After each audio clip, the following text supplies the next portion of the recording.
Darjil Learning Hub welcomes you to this new episode.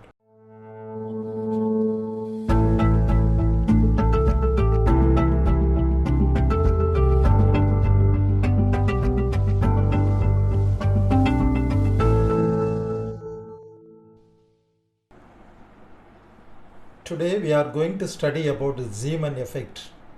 What is Zeeman effect? What was the experiment done by Zeeman? And how we could understand the Zeeman effect theoretically. All these things we are going to study in this class. So first and foremost, what is meant by the Zeeman effect? And this was the scientist who proposed this or who invented this effect. And according to him, he placed a source of atomic spectrum in an external magnetic field. And he found that it splits up into two or more closely spaced sharp lines. So, ஒரு atomic spectrum produce பண்ணக்கூடிய ஒரு source-ஐ ஒரு external magnetic field-ல வைக்கும்போது அது வந்து two or more closely spaced sharp lines-ஆக separate ஆகுது. இந்த மாதிரி ஒரு சிங்கிள் ஸ்பெக்ட்ரல் லைன் ஆனது 2-3 காம்போனண்டாக ஸ்ப்ளிட் ஆகிறத, மேக்னெட்டிக் ஃபீல்டில் ஸ்ப்ளிட் ஆகிறத we call it to be the Zeeman effect. And this is the experimental setup. And here we have a coil of magnet here which will be driven by a powerful electric field which is kept underneath it, and the source of spectrum is kept in between the two pole pieces.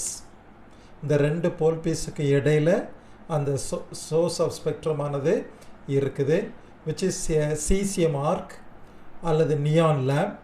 அதை வந்து அதுக்கு இடையில் நம்ம என்ன செய்திருக்கிறோம், வச்சிருக்கிறோம். And we are viewing this images or the spectrum produced from this cesium arc lamp in the transverse direction. The arrangement set up here is the transverse arrangement. We have a nickel prism here in between the telescope and the source. இந்த ஒரு nickel prism ஆனது அங்கிருந்து வரக்கூடிய அந்த radiation என்ன போலரைசேஷனில் இருக்குது, plane போலரைஸ்டா, சர்க்குலர்லி போலரைஸ்டா அப்படிங்கிற நேச்சரை ஸ்டடி பண்ணுறதுக்காக வேண்டி ஒரு நிக்கல் பிரிசத்தை வச்சுருக்கோம். therefore this is the transverse arrangement. அதே சமயத்தில் இந்த லாஞ்சிடியூடனலாக அதை பார்க்குறதுக்கும் அந்த ரெண்டு போல் பீசஸுக்கு இடையில், அதாவது சென்டரில் ஒரு ஹோல், நீளத்துக்கு ஒரு ஹோல் போட்டு அதில் வச்சுருக்கிறோம். therefore the longitudinal view can also be seen by this apparatus. So this is the experimental setup made by Zeeman. Now here, what are our observations? என்னென்ன அப்சர்வேஷன்ஸ் எல்லாம் நம்ம பார்க்குறோம் அப்படின்னா, லாஞ்சிடியூடனல் வியூவில் பார்க்கும்போது, அதாவது அந்த ஹோல் சென்டர் வழியாக ஆக்சியல் லைன் ஆஃப் த அந்த மேக்னெட், அந்த எலக்ட்ரோ மேக்னெட்டினுடைய ஆக்சியல் லைன் வழியாக உள்ளுக்குள்ள அந்த ஸ்பெக்ட்ரத்தை நம்ம பார்த்தோம் அப்படின்னு சொன்னால், we have to get one spectral line. ஆனால் நமக்கு என்ன தெரிஞ்சது அப்படின்னா, மத்தியில் இருக்கக்கூடிய அந்த ஒரிஜினல் ஸ்பெக்ட்ரல் லைன் நமக்கு கண்ணுக்கு தெரியலை. ஆனால் அந்த டெலஸ்கோப் வழியாக சைடில் இருக்கக்கூடிய ரெண்டு ஸ்பெக்ட்ரல் லைன் நமக்கு தெரிஞ்சது. So we have not seen the original spectral line, but we are seeing two spectral lines, one having higher wavelength than the original and the other has lower wavelength. Original line is not observed. இப்போ நம்ம இந்த ஸ்பெக்ட்ரத்தை ஒரு nickel பிரிசத்தை வச்சு என்ன செய்கிறோம், analyse பண்ணுறோம். Analyse பண்ணும்போது it is found that the lines are circularly polarized. Component lines ரெண்டு பக்கம் இருக்கக்கூடிய லைன்ஸுமே சர்க்குலர்லி போலரைஸ்ட் லைட்டாக இருக்குது. ஒன்று வந்து கிளாக்வைஸ் டைரக்ஷன், இன்னொன்று வந்து ஆன்டி கிளாக்வைஸ் டைரக்ஷனில் போலரைஸ்ட் ஆகுது. போலரைஸ்ட் அப்படின்னா என்னது, சர்க்குலர்லி போலரைஸ்ட்னது அங்கே வரக்கூடிய electromagnetic ஸ்பெக்ட்ரத்தினுடைய electric field vector as well as the magnetic field vector will be confined to a particular plane. and they found to be circularly polarized.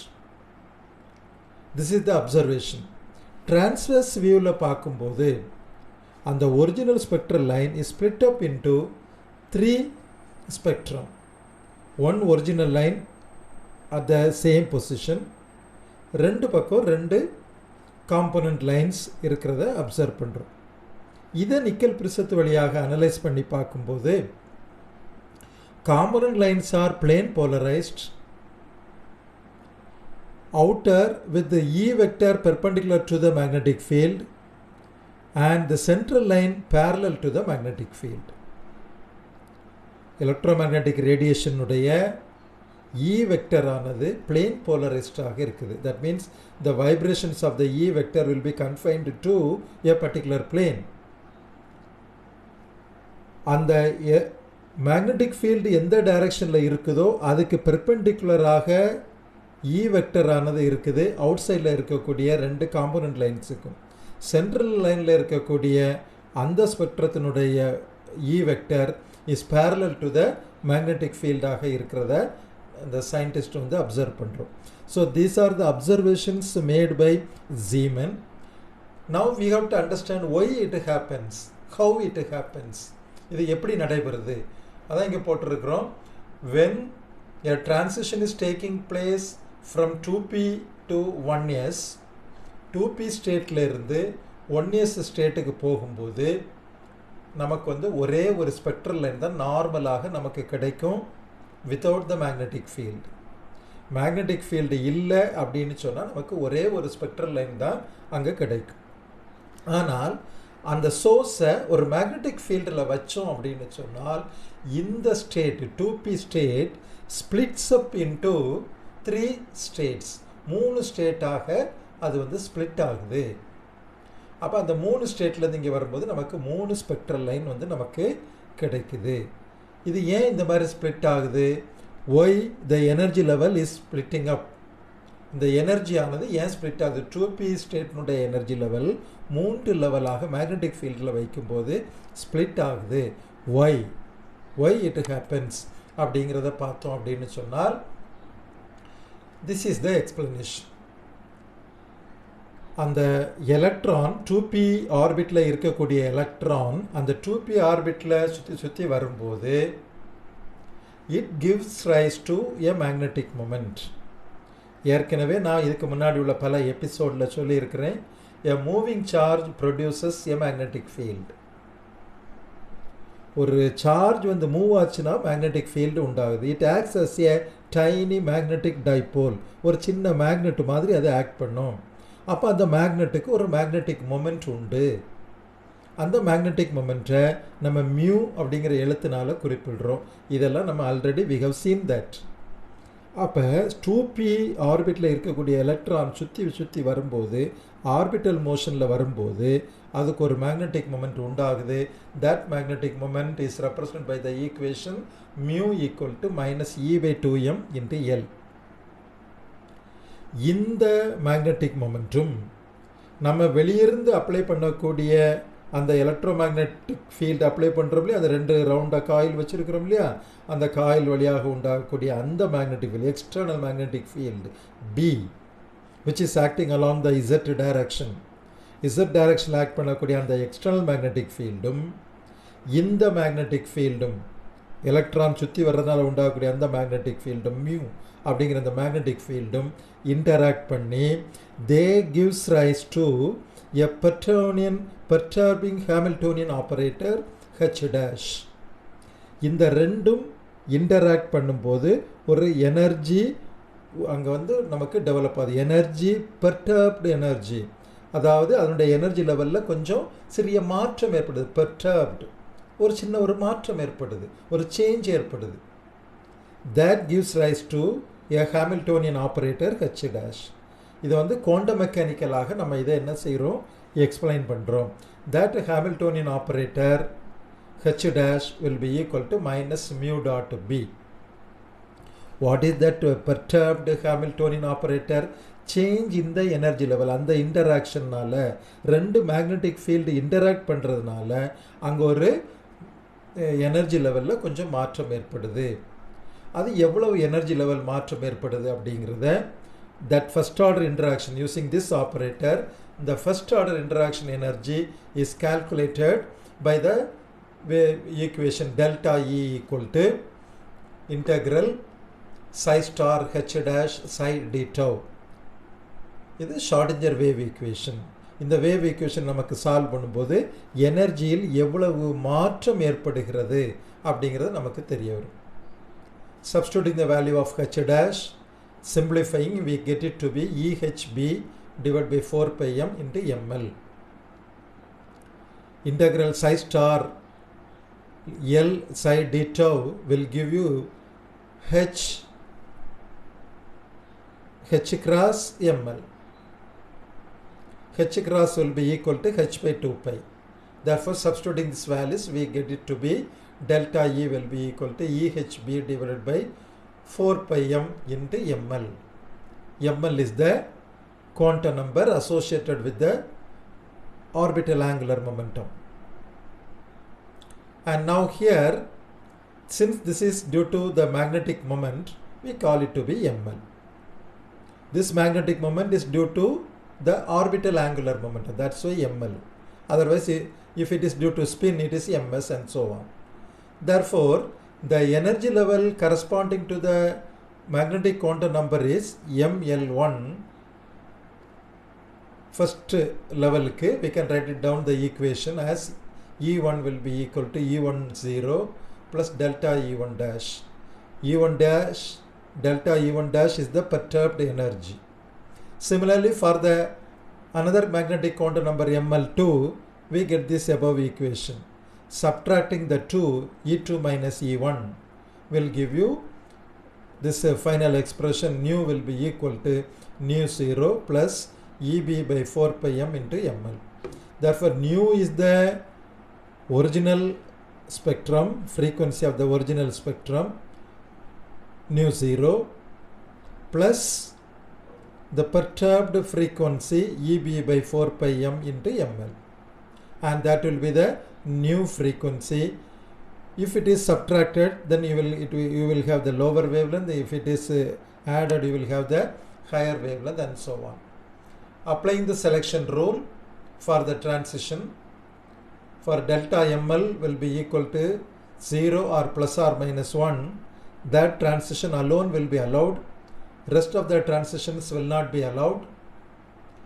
Delta ml equal to 0 represents the original spectral line, which is plane polarized parallel to the magnetic field, and it is the pi component of the Zeeman pattern. Delta ml equal to plus or minus 1 is the wing spectral lines, which are also plane polarized but perpendicular to the magnetic field. They are the Z component, sigma component of the Zeeman spectrum. The Zeeman shift frequency will be delta nu will be equal to EB divided by 4 pi m.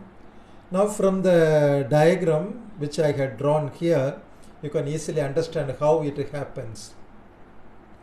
L equal to 2 la irundhu L equal to 1 க்கு அந்த electron transition ஆகும்போது நமக்கு கிடைக்கக்கூடிய difference in the energy level E2 minus E1 will be equal to h nu. இதுதான் magnetic field இல்லாமல் இருக்கும்போது கிடைக்கக்கூடியது.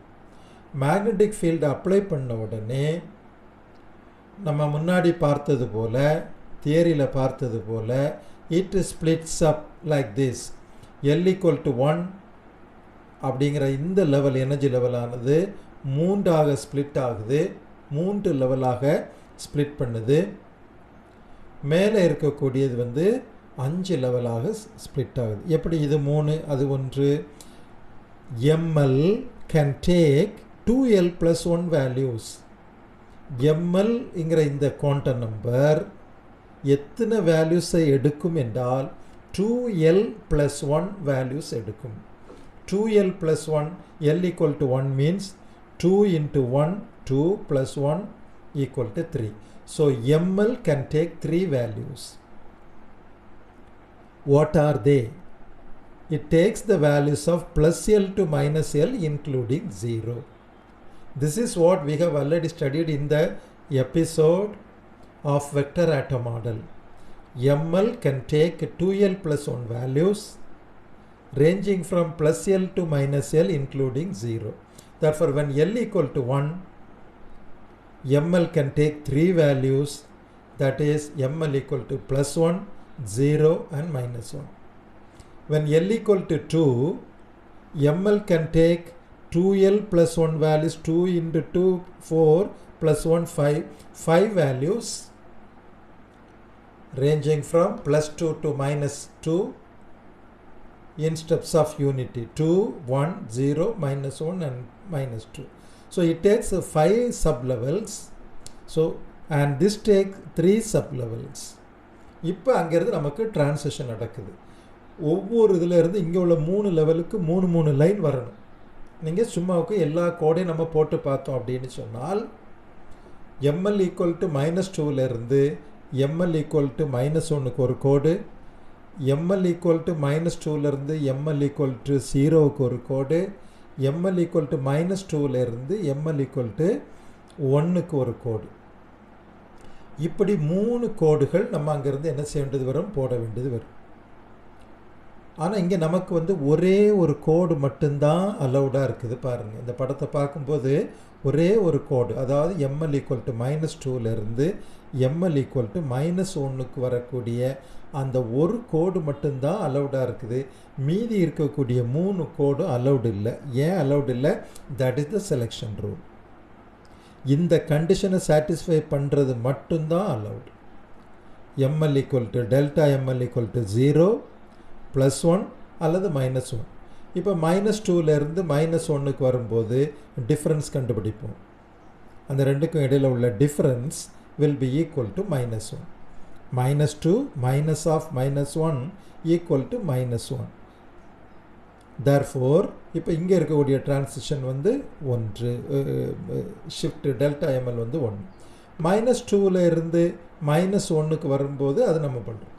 Minus 2லேருந்து 0க்கு வரும்போது பாருங்கள், மைனஸ் 2லேருந்து 0 கழிச்சா மைனஸ் 2. Therefore, அந்த டிரான்சிஷன் நாட் அலவுட். மைனஸ் 2லேருந்து 1க்கு வரும்போது பாருங்கள், அது வந்து மைனஸ் 3. அப்போ அதுவும் not allowed. So only 1 is allowed. இது வருது. அதே போல் ஒவ்வொரு லெவல்லேருந்து இங்கே 3 கோடு இங்கே வரணும். ஆனால் அதில் வரும்போது எல்லாமே அலவுடா அப்படிங்கிறத பார்த்திங்கன்னா இல்லை. ஒரு சில இதுகள் மட்டும்தான் அலவுடாக இருக்கிறது நமக்கு தெரிய வரும். அப்போ இது எத்தனை அலவுடு கிடைக்கும் அப்படிங்கிறத இங்கே இதில் போட்டிருக்கோம். இதை நம்ம வந்து நீங்கள் ஃப்ரீயாக இருக்கக்கூடிய சமயத்தில் எதெல்லாம் அலவுடு எதெல்லாம் அலவுடு இல்லைங்கிறத வீட்டில் உட்காந்துருந்து நம்ம அதை போட்டு பார்க்க வேண்டியது நம்முடைய கடமை. தேர்ஃபோர் எலக்ட்ரிக் மேக்னெட்டிக் ஃபீல்டு இல்லாத சமயத்தில் நமக்கு இந்த ரெட் லைன், ஒரே ஒரு ஸ்பெக்ட்ரல் லைன் மட்டும்தான் நமக்கு இப்படி கிடைக்குது. ஆனால் அந்த சோர்ஸ் ஆஃப் ஸ்பெக்ட்ரத்தை ஒரு பவர்ஃபுல் மேக்னெட்டிக் ஃபீல்டுக்கு இடையில் வைக்கும்போது அது 3ஆக இப்படி ஸ்ப்ளிட் ஆகிறத நம்ம என்ன செய்கிறோம் பார்க்குறோம். இதைத்தான் நம்ம என்ன வந்து சொல்கிறோம் அப்படின்னா ஜீமன் எஃபெக்ட் அப்படின்னு சொல்கிறோம். So my dear students, I hope that you have understood what is meant by Zeeman effect. I have also mentioned here 2 applications. One is E/m value of the electron was determined by the Zeeman shift frequency. இந்த மெத்தடுக்கு பேர் வந்து magneto optic மெத்தட்னு சொல்லி பேர். இது வந்து ரொம்ப அக்யூரேட்டாக இந்த மெத்தட் வழியாக இதை கண்டுபிடிக்க முடிஞ்சது. அதே போல் ஹேல் அப்படிங்கிற சயின்டிஸ்ட் வந்து 1908 சன்லேருந்து வரக்கூடிய ஸ்பெக்ட்ரல் லைன்ஸை ஒரு ஸ்டடி பண்ணி அவர் என்ன கன்க்ளூஷனுக்கு வரனா சன் ஸ்பாட்டுக்குள்ளே இருக்கக்கூடியதெல்லாம் அவர் என்ன செய்கிறாரு, கண்டுபிடிக்கிறார். So these are some of the 2 applications of the Zeeman effect. So my dear students, Zeeman effect என்ன அப்படிங்கிறத நீங்கள் இப்போ படிச்சிருக்கிறீங்க. ஏன் அந்த Zeeman effectல அந்த ஸ்பெக்ட்ரல் லைன் ஆனது ஸ்ப்ளிட் ஆகுது அப்படிங்கிறதையும் நம்ம பார்த்துருக்குறோம். அதனுடைய அப்ளிகேஷன்ஸையும் நம்ம இங்கே பார்த்துருக்குறோம். I hope this will be very useful to you. Thank you.